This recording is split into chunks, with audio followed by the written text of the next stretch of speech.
sore-sore. Udah pada masuk sekolah lagi ya pada ya? Udah pada mulai masuk sekolah lagi ya? Iya.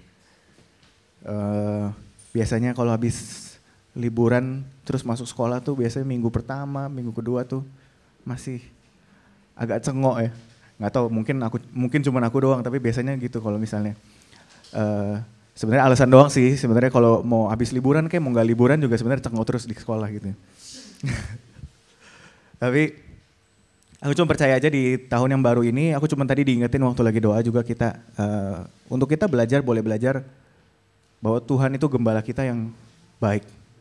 Ya, Tuhan kita adalah Tuhan gembala yang baik. Jadi ketika dibilang dia membaringkan kita, kalau di dalam bahasa Inggrisnya, He make us lie down. Bukannya kita yang membaringkan diri sendiri, tapi Tuhan yang membaringkan. Walaupun itu terkesannya memang itu seperti sebuah perintah ya. Memang itu kayak perintah Tuhan yang maksa kita untuk berbaring. Tapi sebenarnya kalau dipikir lagi, itu konteks di situ apa? Bahwa Tuhan membaringkan kita di padang yang berumput hijau. Jadi sebenarnya kita tuh dipaksa tuh buat apa sih? Buat makan. Kita tuh dipaksa buat makan. Karena Tuhan tahu itu tempat yang pas. Tempat yang pas untuk kita boleh makan, untuk kita boleh enjoy. Karena kita sebagai domba, kita nggak tahu kita harus makan kapan. Kita nggak tahu, kita cuma ngikutin aja. Tapi ketika Tuhan sebagai gembala yang baik, dia tahu nih padang berumput hijau, dia baringin kita. Dia tahu kita butuh makan. Jadi itu sebetulnya walaupun kesannya seperti perintah, seperti dipaksa, tapi sebetulnya dipaksa itu adalah untuk kebaikan kita, supaya kita boleh beristirahat, supaya kita boleh makan. Aku cuma tadi diingetin itu aja. Oke, hari ini aku akan bahas firman dengan topik responsive, not reactive. Menjadi generasi yang responsif, bukan generasi yang reaktif. Coba ngomong ke teman-teman sebelahnya. Responsif bukan reaktif. Responsif bukan reaktif. Oke? Nah ini sebenarnya masih berhubungan sama topik khotbahku yang waktu aku khotbahin di umum. Di umum kan aku bicara soal relevant sons. Jadi anak-anak yang relevan. Ini cuman waktu itu nggak membahas ini gitu. Jadi waktu relevant sons kemarin tuh kan aku ngebahas apa sih sebenarnya tuh menjadi anak yang relevan tuh kayak gimana. Bahwa anak yang relevan itu adalah anak yang relevan dengan kerajaan Tuhan. Kan kita banyak mendengar menjadi pemimpin yang relevan, menjadi istilahnya kita jadi pemimpin segala macam. Mungkin kita perlu belajar menjadi relevan segala untuk supaya bisa mengerti kebutuhan yang dipimpin segala. Tapi tujuannya buat apa sih? Tujuannya bukan cuma supaya ya udah yang dipimpin kita mau jadi relevan terus ya udah yang dipimpin hidupnya begitu-begitu aja. Enggak. Tapi tujuannya apa? Supaya yang dipimpin boleh menjadi relevan dengan kerajaan Tuhan. Jadi bukannya cuma kerajaan Tuhan, jadi Yesus itu turun ke bumi menjadi sama seperti manusia, mengerti semua kekurangan kita. Tujuannya apa? Tujuannya bukan supaya kita ya udah hidup segitu-gitu aja. Tapi supaya ketika kita mengenal Yesus, kita diangkat menjadi serupa dan segambar sama Kristus. Itu tujuannya. Nah itu kan kemarin aku banyak bahas soal itu, kemudian bagaimana kita membangun dan kita membawa anak-anak yang relevan ke dalam gereja gitu.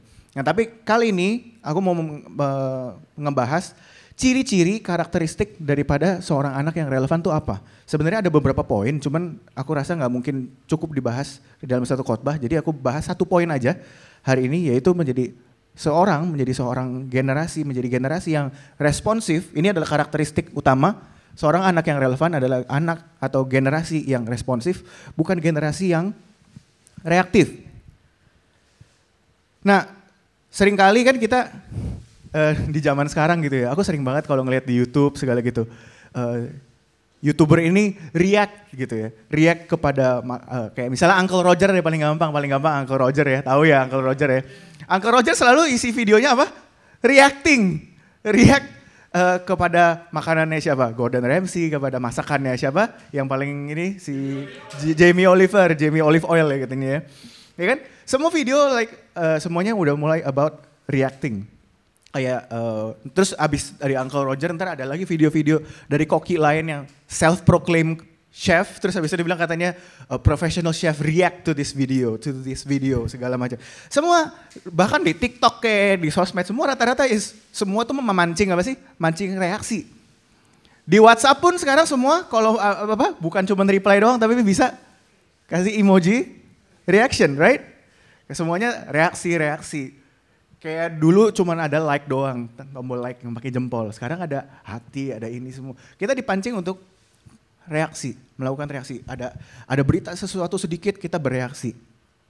Bahkan sekarang pun kalau misalnya mau dilihat-lihat lagi, kalau di TikTok lah, di segala, rata-rata itu semua video-videonya juga banyak soal kita bereaksi terhadap misalnya suatu isu tertentu.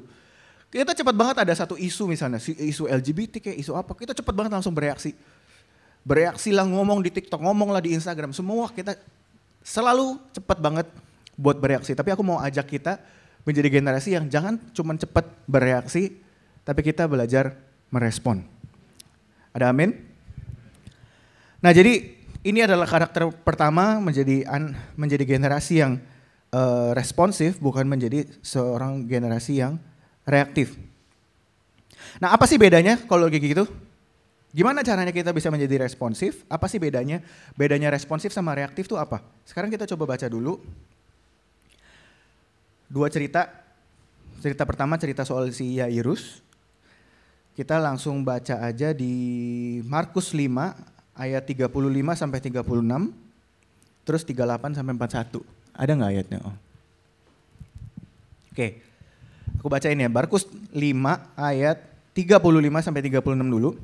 Ketika Yesus masih berbicara, datanglah orang dari keluarga kepala rumah ibadat itu dan berkata, anakmu sudah mati. Apa perlunya lagi engkau menyusah-nyusahkan guru? Jadi ini ceritanya pertama kan Yairus minta tolong ke Yesus untuk nyembuhin anaknya. Terus singkat cerita dia lagi jalan ke rumahnya dia. Terus ada perempuan yang sakit pendarahan disembuhin. Nah terus habis itu karena Yesus berhenti dulu, terus tahu-tahu nih datang nih orang-orang bilang, orang dari keluarga kepala rumah ibadat bilang, anakmu udah mati, apalagi kamu mau ngapain, kamu nyusah-nyusahin guru. Terus ayat 36 apa? Tetapi Yesus tidak menghiraukan perkataan mereka dan berkata kepada kepala rumah ibadat atau Yairus, jangan takut, percaya saja.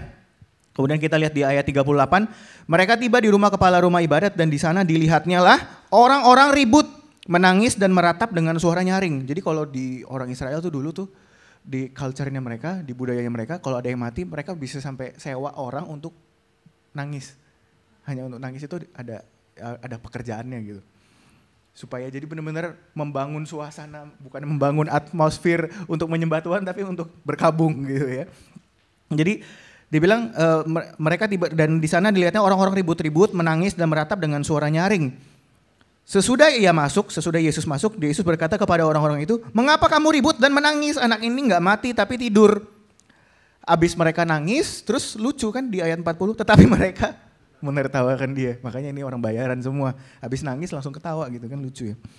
Maka diusirnya sama Yesus, diusir semua itu orang, lalu dibawanya ayah dan ibu anak itu dan mereka bersama-sama dengan dia masuk ke kamar itu. Lalu dipegangnya tangan anak itu, katanya Talita kum, yang berarti hai anak, aku berkata kepadamu bangunlah. Singkat cerita itu anak akhirnya bangun. Oke? Nah, satu cerita lagi coba kita baca di Matius 16. Matius 16 ayat 13 sampai 17. Ini cerita ini kita baca aja, aku langsung bacain aja ya. Setelah Yesus tiba di daerah Kaisarea Filipi, ia bertanya kepada murid-muridnya. Kata siapa nih? Kata orang, siapakah anak manusia itu? Kemudian itu dijawablah sama murid-muridnya. Ada yang mengatakan Yohanes Pembaptis, ada juga yang mengatakan Elia, ada pula yang mengatakan Yeremia atau salah seorang daripada nabi. Ayat 15, lalu Yesus berkata kepada mereka, tetapi apa katamu, siapakah aku ini? Maka jawab Simon Petrus, engkau adalah Mesias, anak Allah yang hidup. Kata Yesus kepadanya, berbahagialah engkau Simon bin Yunus, sebab bukan siapa? Bukan manusia yang menyatakan itu kepadamu, melainkan Bapa yang di sorga. Oke, jadi ini poin pertama. Bagaimana kita bisa tahu kita ini responsif atau reaktif? Kalau dari sini kita udah lihat, dari tadi kalau misalnya kita mau lihat dari cerita Yairus atau di cerita ini ada dua suara. Pertama suara orang-orang. Kalau Yairus tadi semua orang-orang lain bilang, mau ngapain kamu nyusahin guru lagi, udah mati. Terus habis itu waktu nyampe rumah, Yesus diketawain. Itu adalah suara-suara kegaduhan, suara-suara dari luar. Tapi apa kata Yesus kalau waktu di Yairus? Jangan takut, percaya saja. Terus habis itu di sini, di dalam pengakuan Petrus, pertama Yesus nanya apa? Kata orang-orang di sana, siapa sih anak manusia itu? Terus jawabnya tuh udah acak adut tuh semuanya. Yohanes Pembaptis, ada yang bilang Elia, ada yang bilang Yeremia atau seorang daripada nabi. Tapi habis itu pertanyaan Yesus yang lebih mendalam, dia tanya apa? Dia lagi manggil, sekarang kamu jangan cuma bereaksi. Jadi reaksi itu adalah dengar dari suara-suara luar, itu adalah noise. Jadi kita harus bisa membedakan yang mana voice, yang mana noise. Noise datang dari luar, kata orang, tapi voice datang itu bicara ke dalam. Dari Bapa. Kan kalau tadi Yesus bilang apa akhirnya? Apa kata menurut kamu siapa aku ini? Terus Yesus waktu Petrus bilang engkau adalah Mesias anak Allah yang hidup. Yesus bilang apa? Yang menyatakan itu kepadamu Bapa di sorga. Itu yang namanya voice. Itu yang namanya voice. Voice bukan datang dari luaran, bukan datang dari orang-orang, tapi datang dari Bapa di sorga. Voice datang dari Tuhan, bukan cuma kata-kata orang. Kalau dari kata-kata orang itu udah ngawur banget, ada yang bilang Elia, ada yang bilang banyak banget. Sama aja kalau misalnya kayak kita sekarang gereja, kita mau ngikutin semua tren-tren yang ada sekarang, pusing. Ntar bilang LED ganti sekarang, harus ganti dengan teknologi yang terbaru. Terus sekarang anak-anak muda zamannya harus ikut conference ini, ikut conference itu. Ikut conference ini belajar satu hal, ikut conference itu belajar satu hal, ikut conference lain belajar lagi hal yang lain. Nyampe ke gereja bingung sendiri mau belajar apa yang mau diimplementasiin.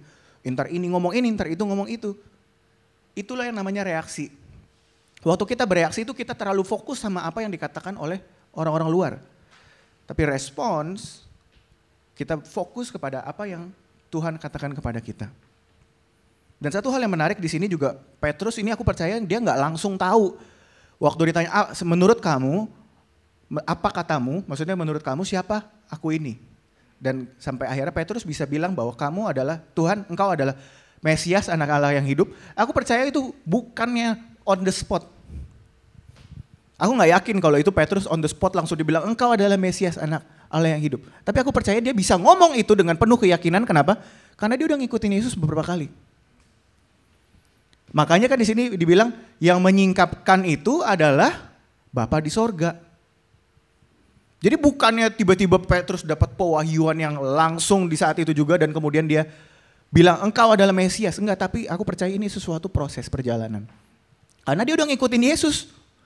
Dia udah ngikutin Yesus berapa kali. Makanya kenapa Yesus pertama nanya apa sih menurut orang lain tuh siapa dia? Tapi habis itu menurut kamu siapa? Kenapa Yesus nanya menurut kamu? Karena ini orang-orang yang udah ngikutin Yesus sudah berapa lama? Makanya ditanya, menurut kamu nih siapa? Kalau orang-orang luar sana cuma ngelihat Yesus dari mujizat, dari ini, dari itu, dari perbuatan-perbuatannya. Tapi ini kan murid-muridnya Yesus nih. Ditanyain kenapa? Spesifik, karena dia udah ngelihat Yesus bukan cuma dari pekerjaannya. Tapi setiap hari dilihat. Dari pekerjaannya, dari cara ngomongnya, dari semuanya dilihat. Makanya akhirnya Yesus nanya, menurut kamu siapa? Jadi voice itu ketika kita respon itu bicara soal apa? Bukan bicara soal dengar sesuatu langsung reaksi. Dengar sesuatu langsung reaksi. Respons itu takes time. Respons itu perlu waktu. Perlu waktu bukan cuma dari perenungan aja, tapi bukan cuma dari penyingkapan dari Bapa di sorga itu bukan cuma jadi instan begitu aja langsung dapat sesuatu, dapat pewahyuan, langsung tahu semua. Enggak. Melalui proses kita harus melihat pelan-pelan menjadi semakin serupa dengan Kristus. Dari situ kita semakin lama semakin baru orang, makanya murid-murid makin ngerti siapa Yesus itu. Itulah respons. Respons enggak langsung. Biasanya kalau reaksi apa sih? Reaksi biasanya kalau video-video reaction di YouTube tuh gimana sih? Biasanya bisa ada satu video sampai berapa menit, terus langsung dia bereaksi gitu kan? Langsung dia ngelihat Jamie Oliver misalnya masak sesuatu gitu kayak pakai bahannya salah gitu, langsung di post terus bilang aduh kayak istilahnya Jamie come on gitu kan. Langsung reaksi itu langsung. Tapi respons itu sesuatu something yang harus kita pikirin, harus kita lihat, harus kita renungkan. It takes time. Respons itu takes time. Kalau reaksi itu gampang, semua orang pasti langsung reaksi pertama tuh apa? Itu bicara soal reaksi. Jadi pertama kita harus tahu, kita harus bisa membedakan yang mana voice dan yang mana noise. Jadi noise itu membuat kita bereaksi, voice yang daripada Tuhan itu membuat kita bisa merespon dengan benar.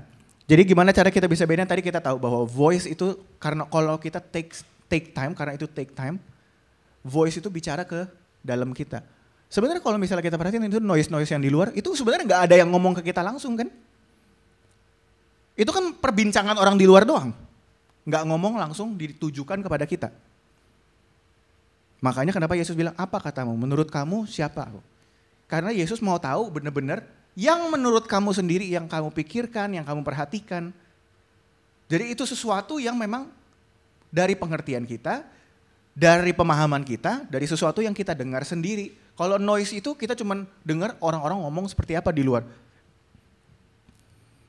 Jadi itu adalah noise. Noise itu semua lokasinya di luar, voice itu masuk sampai ke dalam. Waktu aku kemarin itu sempat lagi ngelihat ada satu video dari seorang namanya Simon Sinek. Dia lagi ngomong di acara apa gitu, aku lupa lagi interview atau bagaimana. Nah kemudian dia bilang begini, ada sesuatu yang membedakan Apple sama Microsoft. Karena dia pembicara, dia motivator juga dan dia bicara soal kepemimpinan. Dan dia suka dipanggil di perusahaan-perusahaan besar, salah satunya Apple dan Microsoft. Waktu dia bilang katanya dia di Apple, dia tuh baru waktu itu zaman dulu, kalau nggak salah Microsoft atau apa ngeluarin sesuatu yang kayak nyaingin Apple punya produk. Dan menurut dia bagus. Terus dia kayak penasaran, dia lagi di mobil sama satu orang eksekutifnya Apple, kemudian dia tanya, menurut lu gimana? Kalau ini dari Microsoft punya bagus loh. Aku lupa dari Microsoft atau dari mana. Ini dari Microsoft punya bagus. Lu gak mau coba bikin? Menurut lu gimana? Ini bagus. Terus habis itu jawabannya orang eksekutif itu bilangnya apa? Oh iya, memang bagus. Udah cuman gitu dong. Dia gak peduli sama sekali. Oh iya memang pasti bagus. Ya udah cuman gitu doang. Terus kayak bingung si Simon Sinek ini. Kok lu gak berusaha kayak ngeliat, pelajarin segala macam. Terus habis itu dia cuman bilang begini, bahwa di Apple fokusnya mereka memang adalah, mereka udah punya fokus sendiri, mereka udah punya market sendiri, mereka udah tahu apa yang mereka mau lakuin. Mereka nggak bereaksi. Kemudian dia bilang beda banget waktu dia di Microsoft. Di Microsoft, di meeting eksekutif Microsoft, di waktu lagi meeting semua orang-orang Microsoft bilangnya apa? Perusahaan ini bikin ini, kita harus bikin ini. Apple bikin ini, kita harus bikin ini. Ini kita gimana caranya supaya kita bisa bersaing sama mereka. Jadi itu beda banget. Dia begitu melihat ada sesuatu yang berbeda, langsung mereka bereaksi. Mereka bereaksi, mereka bikin. Dan sekarang kita tahu kalau buat smartphone segala macam, kita nggak, kebanyakan orang masih mencarinya. Maksudnya kita masih melihat Apple sebagai produk yang luar biasa. Sebagai produk yang memang bukan cuma mahal doang, tapi sesuatu yang memang dari secara perusahaannya segala macam, mereka itu fokusnya sangat berbeda. Karena mereka udah tahu apa yang mereka mau buat, tujuan mereka udah jelas, karena mereka udah tahu apa tujuannya mereka udah tahu apa yang ada di dalam mereka, yang mereka mau kerjain tuh apa, untuk membantu orang, untuk membangun ekosistemnya mereka. Jadi mereka nggak peduli sama apa yang orang lain keluarin. Sedangkan kalau yang waktu itu di Microsoft, mereka sangat terganggu, oh ini bikin ini, ayo kita coba bikin. Sama kayak gereja pun juga sekarang kalau aku perhatiin kadang juga suka gitu. Kita ngelihat anak-anak muda atau misalnya kita datang ke gereja. Gereja lain udah bikin ini, ayo kita bikin ini. Ini bikin ini, kita bikin ayo. Jadi kalau reaksi itu adalah sesuatu yang berfokus kepada apa yang terjadi di luaran. Tapi respons itu kita tahu apa yang ada di dalam kita. Kita dengar apa yang ada di dalam kita. Kita tahu apa yang Tuhan mau, tujuannya Tuhan. Kalau kita udah tahu tujuannya Tuhan, misalnya kita memang dipanggil, misalnya untuk jadi untuk jadi WL misalnya, atau misalnya untuk jadi bukan cuma jadi WL, misalnya kita punya dipanggil untuk misalnya menginjil, atau misalnya kita mau ada yang mungkin punya panggilannya untuk menginjilin teman-temannya. Ya terus habis itu kalau misalnya ada orang lain bilang ayo kamu mesti ke mana, mesti kayak contohnya begini. Kayak misalnya waktu dulu aku mau ke luar negeri. Waktu lagi di luar negeri, salah satu yang menjadi patokan dari papaku waktu mau pilih sekolah itu adalah yang pasti di tempat itu ada nggak gereja yang dia kenal. Karena apa? Karena dia tahu mau sekolahnya di sebagus apapun, mau kayak apapun, bahwa kita udah tahu kita punya panggilan, itu harus dipelihara. Jadi mau sekolahnya mungkin di tempat lain lebih bagus, tapi kalau nggak ada gerejanya jangan. Karena kita tahu mana yang lebih penting, gitu loh. Kita udah tahu nih fokusnya kita di mana. Mungkin oke lah yang lain bisa dapat sekolah lebih bagus, tapi kalau nggak ada komunitas dan nggak ada gerejanya mau ngapain? Gitu, karena kita tahu bahwa itu adalah panggilan, bahwa itu adalah sesuatu yang buat kita tahu penting banget, gitu. Dan kemudian apa sih contohnya kalau misalnya orang bereaksi ini, aku cuma pengen kasih satu ini aja ya. Salah satu yang paling bahaya, salah satu contoh paling realistis yang sangat berbahaya dari reaksi itu apa? Gosip. Gosip biasanya orang belum tentu kenal juga sama orangnya. Kenal juga mungkin enggak. Tapi udah tahu semua cerita gosip-gosipnya semua. Semua kejelekan-kejelekannya dia kita bisa sampai dengar. Padahal kenal aja belum tentu. Itu yang makanya bahaya. Bahayanya daripada gosip, dan aku tahu ini maksudnya kita terutama sebagai orang Indonesia juga ya, orang Asia, itu sering banget. Dan aku selama di Amerika aku tahu persis yang namanya orang Indonesia, orang Asia terutama, kalau yang namanya gosip itu luar biasa. Dan aku melihat sendiri bagaimana ada satu, sampai waktu itu aku cukup menyesal karena sebagai ketua home waktu itu istilahnya di sana, kita di home kita, karena ini salah satunya dulu pernah ikut home gitu loh. Dan kemudian kita ada beberapa orang yang sampai ngegosipin gitu ya. Dan sampai akhirnya dia waktu itu harus pulang ke Indonesia karena dia melakukan sesuatu yang memang nggak sepantasnya gitu. Tapi kemudian itu lucu, itu cerita itu bisa sampai nyampe ke orang Indonesia yang di state lain, di tempat lain yang terpencil gitu ya. Orang-orang Indonesia bisa tahu itu cerita semua. Dan sampai temanku itu yang adalah sepupunya dia jadi kayak malu juga gitu loh. Jadi akhirnya malu, dan bayangin kita sebagai gereja bukannya berusaha untuk merestore orang ini, membantu orang ini, walaupun dia mungkin memang orangnya nggak benar, tapi kita bukannya membantu dia, dan terutama teman kita nih yang sepupunya yang harus jadinya ngejagain, kita bukannya ngebantu dia, tapi kita jadi apa? Ngecibir. Jadi kita akhirnya apa? Kita jadi ngejelek-jelekin. Dan ketika aku ngelihat itu, waktu itu aku membiarkan aja, dan menurut aku itu adalah sesuatu yang membuat aku menyesal gitu. Tapi itu adalah sesuatu yang karena orang aja biasanya nggak kenal sama itu orang, tapi dia udah cepet banget bereaksi, dan akhirnya gara-gara itu kalau misalnya kita ngelihat dia, kalau kita ngelihat orang ini, kita langsung jijik sendiri. Itu bahaya banget. Dan itulah makanya kalau gosip itu selalu berakarnya sama reaksi. Omongan-omongan yang ada di luar. Kita bukannya berusaha untuk mengenal seseorang dari sudut pandangnya Tuhan, kita nggak berusaha mengenal hatinya Tuhan buat orang ini apa sih. Tapi kita lebih ngedengar apa kata orang. Oh, kata orang ini kayak gini. Ini orang melakukan ini orang melakukan itu. Nah itulah sebabnya juga ketika ada orang nanti datang ke gereja, kalau ada teman kita datang ke gereja, dia misalnya udah lama gak ke gereja terus dia kena masalah. Waktu dia kena masalah, dia akhirnya berasa dia butuh Tuhan, akhirnya dia datang ke gereja. Kalau orang yang bereaksi, kita langsung ngejudge pasti. Lu udah susah baru cari Tuhan. Udah kena batunya baru cari Tuhan. Tapi kalau kita mau merespon, kalau kita mau coba jujur, kita mendengar hati Tuhan untuk orang itu, tujuannya memang sebenarnya kalau dibiarin sama Tuhan seperti itu, sampai dia kena masalah, tujuannya supaya apa? Ya memang supaya dia balik ke rumah Tuhan. Supaya dia cari lagi Tuhan. Tuhan itu mau justru sama orang-orang yang seperti itu. Itu kalau kita mau merespon, kita benar-benar mau merespon, kita lihat apa yang ada di hatinya Tuhan, kita jadi beda. Bukannya bereaksi, kita bukannya jadi ngejudge orang itu, tapi kita justru ngerangkul orang itu. Justru memang bagus, memang orang Israel aja udah ngebrontak segala macam, dan akhirnya dibiarinin Tuhan untuk kena batunya, dijajah lah sama orang ini segala macam. Tujuannya supaya apa? Supaya balik. Udah nyembah berhala segala macam, tetap sama Tuhan. Akhirnya sama Tuhan dibiarinin aja, dijajah, dikalahin sama orang lain, dirampas, dijarah. Tujuannya supaya apa? Ya supaya orang Israelnya balik. Jadi seringkali kalau misalnya ada orang yang udah lama gak ke gereja, atau bahkan gak pernah ke gereja, terus akhirnya begitu dia lagi susah, kemudian dia ke gereja, akhirnya dia datang ke gereja, tujuan kita sebagai anak Tuhan, jangan kita bereaksi, oh udah susah baru cari Tuhan. Enggak, jangan kayak gitu. Justru orang itu udah susah, ya dia cari Tuhan, ya justru bersyukur, masih mending dia cari Tuhan daripada dia cari yang lain. Itu bedanya, salah satu bedanya respon dan reaksi.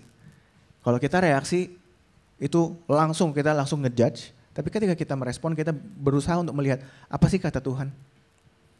Kata Tuhan itu seperti apa? Menurut hatinya Tuhan itu seperti apa? Lagi di sekolah lagi ada yang mungkin udah mulai kerja. Ada yang mungkin bikin stres, ada yang bikin frustasi. Coba take a moment, ambil waktu sejenak. Apa nih hati Tuhan untuk masalah ini, untuk orang ini, daripada kita bereaksi. Ya, ini yang pertama yang membedakan respons dan reaksi adalah kita harus bisa bedain yang mana voice dan yang mana noise. Kemudian yang kedua, respons itu didasari oleh iman, reaksi didasari oleh rasa takut.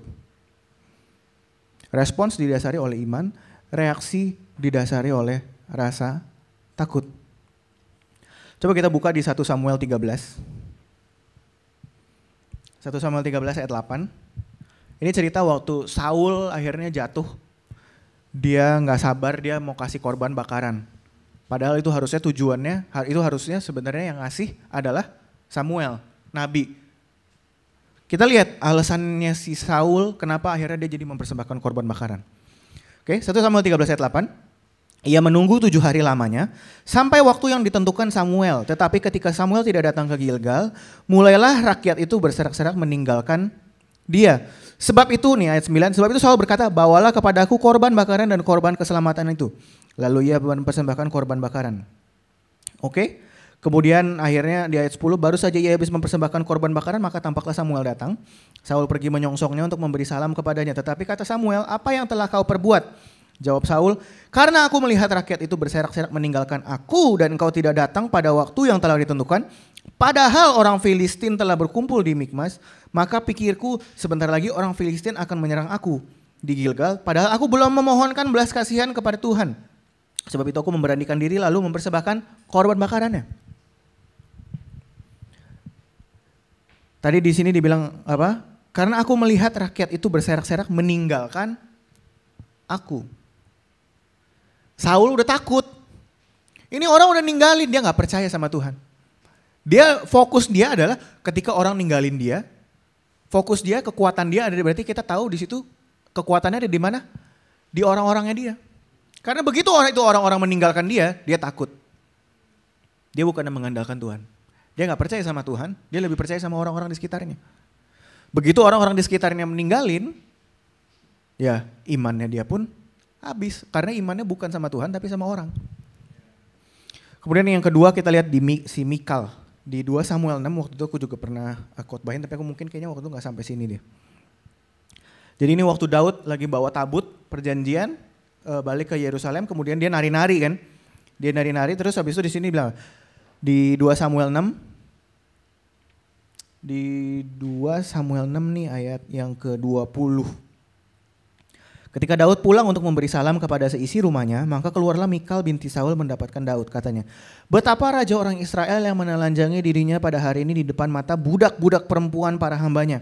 Merasa dirinya terhormat pada hari ini. Seperti orang hina dengan tidak malu-malu menelanjangi dirinya.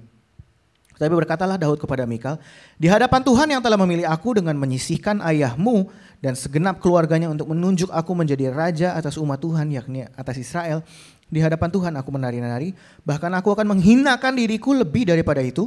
Engkau akan memandang aku rendah, tetapi bersama-sama budak-budak perempuan yang kau katakan itu, bersama-sama mereka lah aku mau dihormati. Jadi kita lihat di sini kenapa si Mikal itu apa? Si Mikal ini istrinya Daud, dia malu. Nanti apa sih kata orang? Ini seorang raja tapi ikut-ikutan sama yang lain. Ikut-ikut. Kalau di sini tuh maksudnya Daud tuh waktu aku baca telanjang itu bukannya telanjang benar-benar kayak telanjang beneran ya. Tapi di situ dia tuh membuka pakaian kerajaannya. Terus habis itu kan orang-orang imam-imam yang pada bawa tabut kan tuh cuma pakai kain efod atau kain apa gitu loh yang putih doang gitu. Nah itu jadi si Daud pakai baju yang sama seperti itu. Dia pakai baju yang sama seperti itu dan kemudian nari-nari. Baju kerajaannya ditanggalkan, baju kerajaannya dilepas sama dia. Baju yang kehormatan itu dilepasin sama dia. Dia menjadi sama seperti yang lain. Dan kemudian ini nari-nari. Jadi udah kayak gak ada bedanya raja sama rakyat biasa. Nah itu yang bikin si Mikal sampai malu. Istrinya sampai malu. Ya, jadi dia akhirnya dia malah menghina si Daud. Karena apa? Itu karena dia udah langsung bereaksi. Dia malu apa kata orang nanti soal raja masa kayak begitu. Dia udah punya prinsip, dia udah punya pemikiran. Raja ini harusnya kayak begini, harus dihormati, harus berbeda dari yang lain. Terus akhirnya dia malu. Dan akhirnya dia langsung bereaksi. Dan akhirnya karena dia bereaksi itu, Daud pun, kalau kita lihat di ayat-ayat berikutnya, kita tahu si Mikal akhirnya jadi gak punya anak sama sekali. Dan bukan cuma itu, akhirnya dia maki-maki Daud kan. Tapi kenapa Daud bertindak seperti itu? Karena dia tahu di situ tadi ayat tadi dibilang apa? Bahwa yang membuat dia bisa menjadi raja itu siapa? Tuhan. Rasa percayanya dia bukan sama apa kata orang tentang dia. Mikal rasa percayanya apa opini orang tentang dia. Dia malu. Ini soalnya dia mungkin punya Instagram followernya udah banyak, udah centang biru. Udah centang biru followernya udah berjuta-juta. Terus habis itu punya suami, nggak mau lah dia nggak mau ngepost bareng dong di Instagram masa suaminya kayak begitu. Kan dia kan selalu kalau ngepost di Instagramnya baju ratu, baju yang bagus-bagus, semuanya yang pamer tas segala macam gitu ya. Kalau misalnya di zaman sekarang. Terus Toto punya lakinya kayak gitu.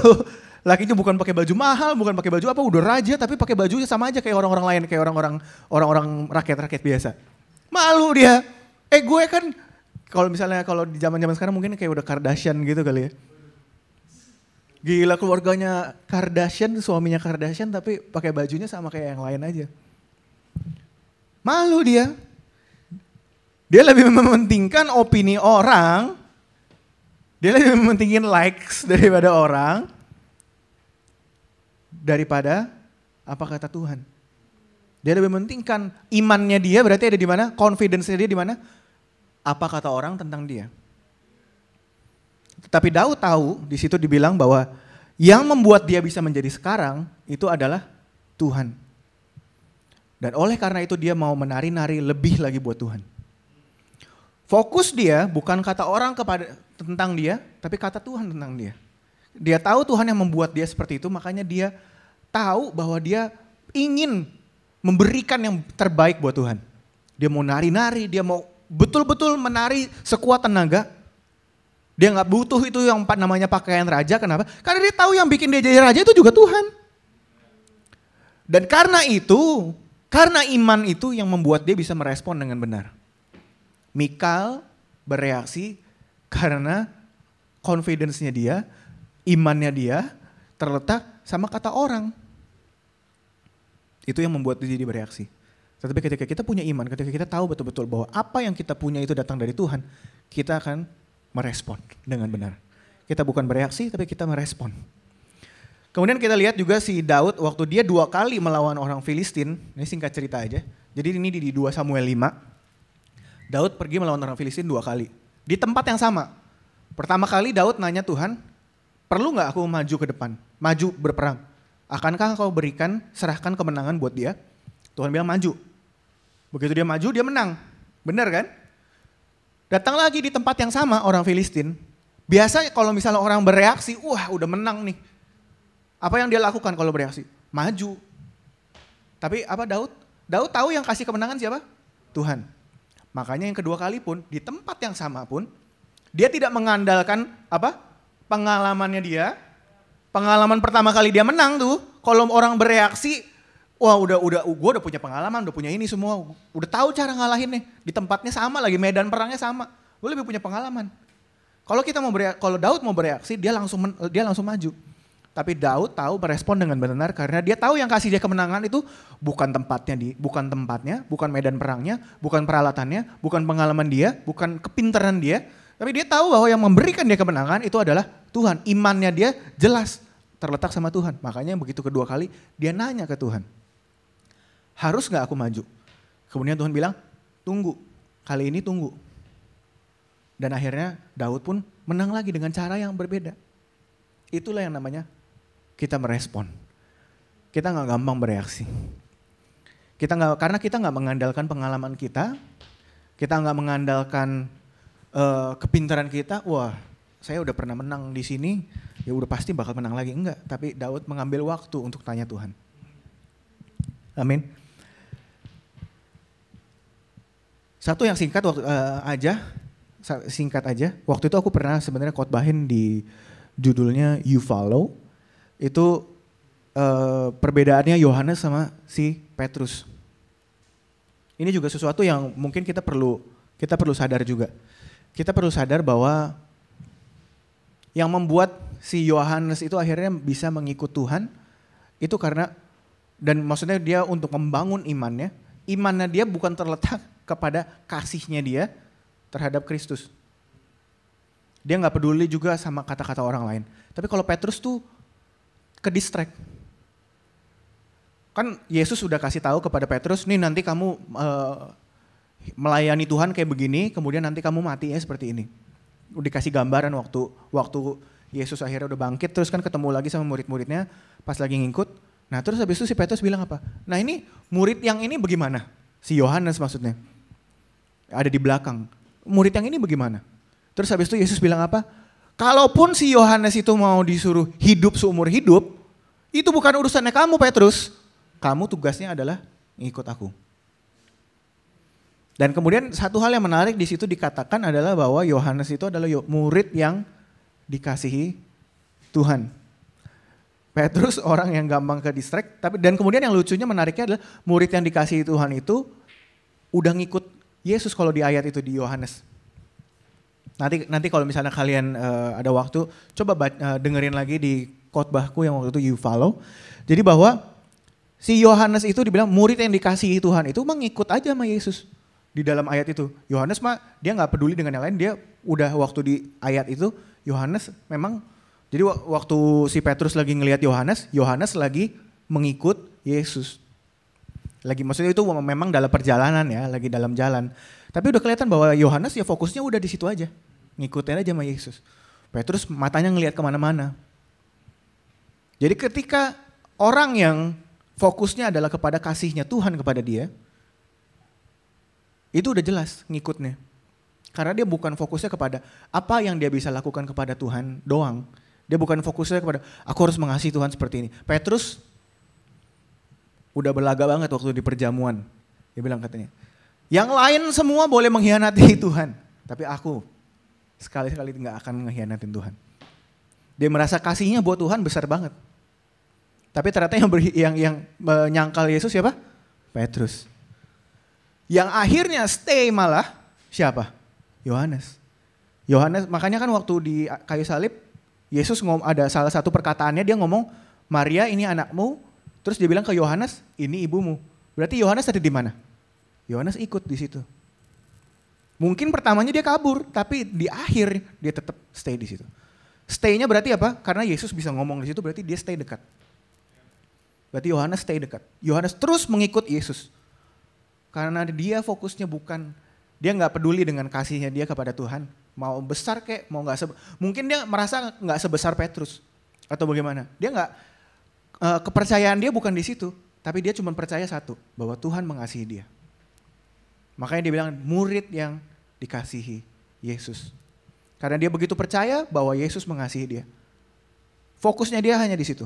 Makanya di suratnya Yohanes pun, di 1 Yohanes dia bilang, inilah kasih itu, bukan kita yang mengasihi Tuhan, tapi dia yang mengasihi kita terlebih dahulu. Jadi dia tahu fokusnya itu adalah di situ. Itu yang membuat kita jadi punya iman yang benar. Kita punya iman yang benar ketika kita fokus sama kasihnya Tuhan. Nah sekarang gimana sih? Sebenarnya tadi ada satu sih yang aku lupa di poin pertama. Itu salah satu juga yang bisa membedakan ya. Kalau kita tuh mau ngedengerin voice atau noise, itu salah satunya apa? Kita mikir dulu baru ngomong, bukan yang ngomong dulu baru mikir. Kayak tadi Petrus cepet banget ngomongnya, nggak mikir. Itulah yang namanya reaksi. Kalau orang bereaksi itu ngomong dulu baru mikir. Tapi orang yang merespon salah satunya ada mereka mikir dulu baru ngomong. Mereka pikir dulu, makanya tadi aku bilang kenapa kita harus perlu take time untuk punya waktu untuk tanya sama Tuhan. Tuhan, hati Tuhan untuk orang ini bagaimana? Hati Tuhan untuk masalahku ini sekarang ini bagaimana? Nah ini di poin terakhir, apa sih yang kita bisa lakukan kalau kayak gitu untuk bisa merespon dengan benar, bukannya bereaksi? Kita harus bisa ganti lingkungan kita. Maksudnya apa ganti lingkungan kita? Tadi kita lihat yang di Yairus, waktu Yesus nyampe ke rumahnya Yairus, semua orang kan ngetawain dia kan. Kemudian apa yang dikatakan Yesus? Apa yang dilakuin Yesus? Diusir orang-orangnya itu. Yang dipanggil siapa? Cuman papa mamanya doang. Dan Yesus. Harus ada lingkungan itu harus ada yang diganti dulu. Kalau kita mau mendengarkan voice dengan benar, karena voice itu kan bukan kata-kata orang di luar, bukan kegaduhan, tapi suara yang benar-benar masuk ke dalam kita. Kalau kita mau dengar suara itu, harus ada yang diganti. Lingkungan kita harus diganti. Teman-teman kita harus diganti. Komunitas kita harus ada yang diganti. Kalau enggak, itu suara-suara yang gaduh itu yang nanti malah ngeganggu imannya si Yairus. Makanya itu semua diusir dulu. Ini Yesus loh. Yesus sendiri sampai harus usir mereka dulu. Supaya apa? Yang ada di ruangan itu cuma dia, Yairus, dan istrinya. Sebelum akhirnya dia membangkitkan anaknya itu. Jadi bagaimana caranya supaya kita bisa mendengarkan voice itu, lingkungan harus diganti. Kemudian di Lukas 5 ayat 16, ini sering aku juga bahas, bahwa Yesus waktu pelayanannya udah terkenal, dikenal banyak orang, tapi dia dikatakan apa? Therefore he often withdrew. Artinya apa? Oleh karena itu tuh berarti apa? Sebab akibat ya. Jadi gara-gara pelayanannya udah makin terkenal, justru gara-gara itu, karena alasan itu, dia justru malah makin sering menyendiri. Karena di bahasa Indonesia dia he often withdrew himself. Bukannya sesekali, he often. Dia sering menarik diri ke tempat yang sunyi untuk berdoa. Ini Yesus loh. Ini Yesus loh. Dia punya koneksi langsung ke Bapa loh.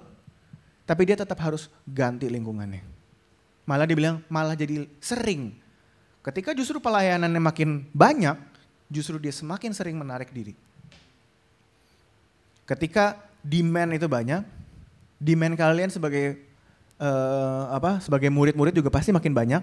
Naik kelas, pelajarannya makin susah, teman-temannya udah makin beda, tanggung jawab makin banyak. Apalagi nanti mungkin ada yang punya adik atau bagaimana. Kalian sekarang adik makin gede, segala kalian diharapkan untuk menjadi kakak yang baik lah.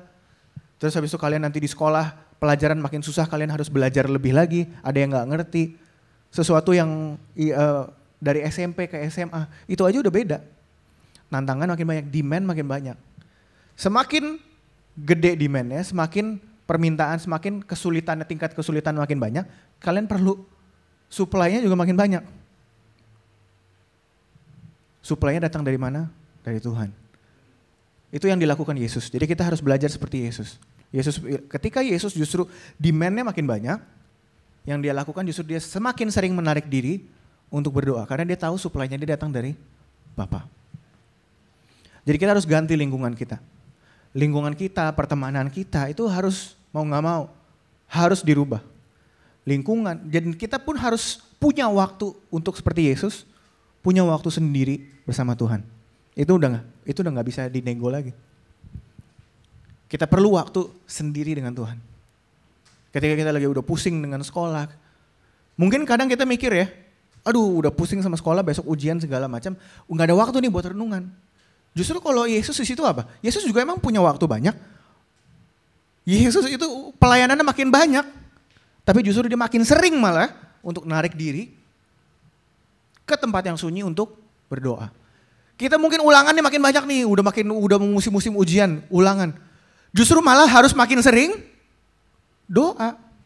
Justru malah makin sering cari waktu buat berdoa. Kita pikir, aduh kalau ada waktu aku harus belajar. Bukannya nggak boleh belajar, harus belajar. Belajar mah harus. Belajar itu harus. Yesus tetap melayani nggak? Tetap melayani. Malah melayaninya Yesus itu efektif banget. Cuma 3,5 tahun semua pelayanan dia selesai. Padahal pelayanannya begitu banyak. Tapi 3,5 tahun selesai. Tapi dia padahal sering menyendiri. Jadi aku mau encourage kalian, justru ketika kalian lagi musim ujian, justru ujian makin banyak nih. Harus belajar ini, harus belajar itu. Kayaknya makin gak ada waktu.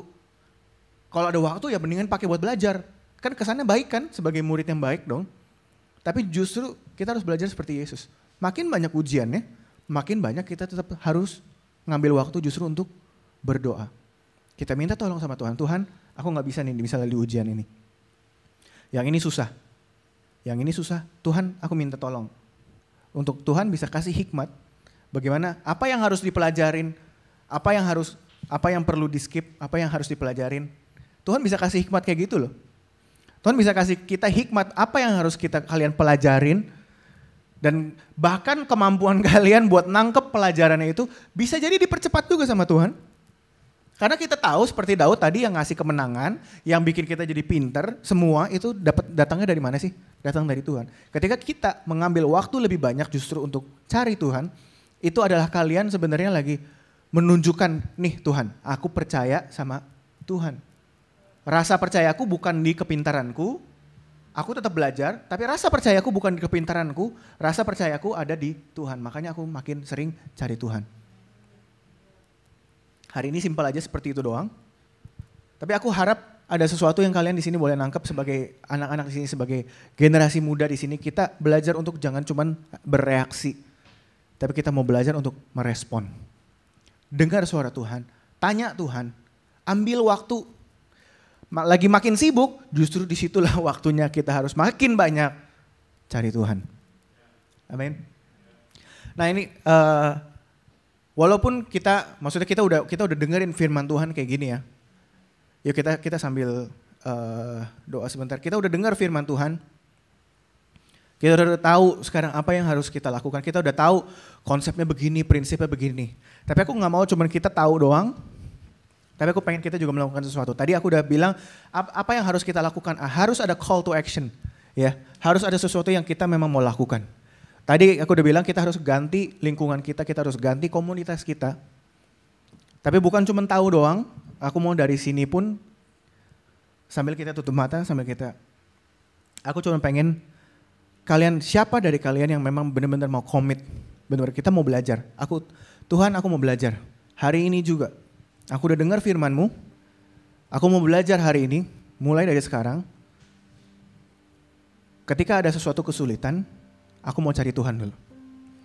Aku mau punya waktu, dedicated time, waktu yang aku dedikasikan setiap hari, walaupun mungkin cuma sebentar, tapi aku mau punya satu waktu tertentu untuk aku cari Tuhan setiap hari. Kalau dari kalian benar-benar di dalam hati kalian mau itu, aku mau minta kalian angkat tangan. Angkat tangan kalian. Kalau memang kalian nggak usah lihat-lihat ke samping. Tapi aku cuma mau kalian ini supaya jangan cuma dengar firman doang, tapi benar-benar aku mau challenge kalian untuk benar-benar. Tuhan aku mau belajar seperti itu. Tuhan aku mau belajar untuk cari Tuhan. Mungkin cuma 10-15 menit, tapi setiap hari. Tuhan aku mau seperti itu. Untuk kalian yang mau, angkat tangan aja. Dan untuk yang angkat tangan, aku pengen kalian berdiri. Yang angkat tangan aja berdiri. Yang lain gak usah lihat. Tapi yang angkat tangan berdiri, aku pengen doain kalian. Dari sini aja. Ada lagi? Oke. I'm just gonna pray for you. Aku cuma berdoa untuk kalian. Untuk kalian yang udah angkat tangan, Tuhan melihat kalian. Tuhan yang ngelihat kalian. Dan aku percaya bahwa Tuhan gak anggap enteng ini. Mungkin kalian nanti ke depan, nanti bisa konsisten gak sih? Jangan takut sama konsisten atau enggaknya dulu. Tapi kalian mau atau enggaknya dulu. Makanya ini adalah action pertama. Jadi jangan cuma tahu firman, jangan cuma dengar firman, tapi benar-benar kalian mau melakukan sesuatu. Mungkin ke depan nanti ada bolong sekali, ada bolong 2 kali. Ya gak apa-apa. Tapi kalian yang penting mau. Dan untuk kalian yang mau memang Dan kalian yang udah berdiri, aku berdoa, Tuhan, biarlah Tuhan Engkau lihat mereka. Tuhan Engkau lihat mereka mau benar-benar belajar Tuhan. Aku berdoa biarlah Engkau menjadi pengingat untuk mereka. Bahwa Roh Kudus Engkau yang mengingatkan mereka tentang hari ini, bahwa mereka benar-benar ingin untuk belajar. Mungkin selama ini mereka udah lama mungkin nggak cari Tuhan. Mereka mungkin kami mungkin udah ngerasa, aduh Tuhan nanti dulu deh. Aku lagi suka sama satu hal nih. Aku lagi fokus sama yang ini. Aku pengen cari ini, pengen belajar itu. Aku lagi gak punya waktu buat Tuhan. Mungkin selama ini kita udah seperti itu. Tapi mungkin kita tahu ini dalam hati, aduh kayaknya ada yang salah. Dan hari ini kalian udah berdiri dan aku berdoa biar Tuhan yang menjadi pengingat untuk kalian. Aku berdoa Tuhan Engkau yang mengingatkan mereka akan keinginan mereka. Dan Engkau sendiri akan memberikan kekuatan untuk mereka. Untuk mereka boleh mencari Engkau setiap hari. Walaupun hanya sebentar, tapi aku berdoa biar Engkau yang memberikan kepada mereka rasa haus dan lapar itu. Engkau yang akan terus Tuhan berikan kepada mereka ini haus dan lapar untuk mencari Engkau terus. Untuk baca firman-Mu, untuk berdoa.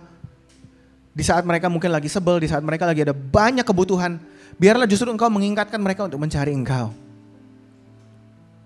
Tuhan, aku berdoa Tuhan, Engkau yang melihat hati mereka. Dan aku percaya Tuhan bahwa Engkau menghargai keputusan mereka hari ini. Jika mereka hari ini mengambil keputusan, aku mau untuk mencari Engkau, punya waktu untuk Engkau. Aku percaya bahwa Engkau tidak menganggap enteng itu, dan Engkau yang akan memperhitungkan itu, dan Engkau yang akan memberikan kepada mereka kekuatan sendiri Tuhan. Aku mengucap syukur Tuhan atas semua yang telah Engkau berikan kepada kami. Kami mau mengucap syukur atas apa yang telah Engkau lakukan bagi kami Tuhan. Sepanjang tahun 2022 dan menghadapi tahun 2023 Tuhan, kami percaya bahwa ada penyertaan daripada-Mu. Dan biarlah kami boleh belajar pada hari ini Tuhan, untuk menjadi anak-anak yang responsif, menjadi generasi yang responsif, bukan menjadi generasi yang reaktif. Kami serahkan semuanya ke dalam tangan-Mu, di dalam nama Tuhan Yesus kami semua yang telah berdoa, boleh katakan, amin.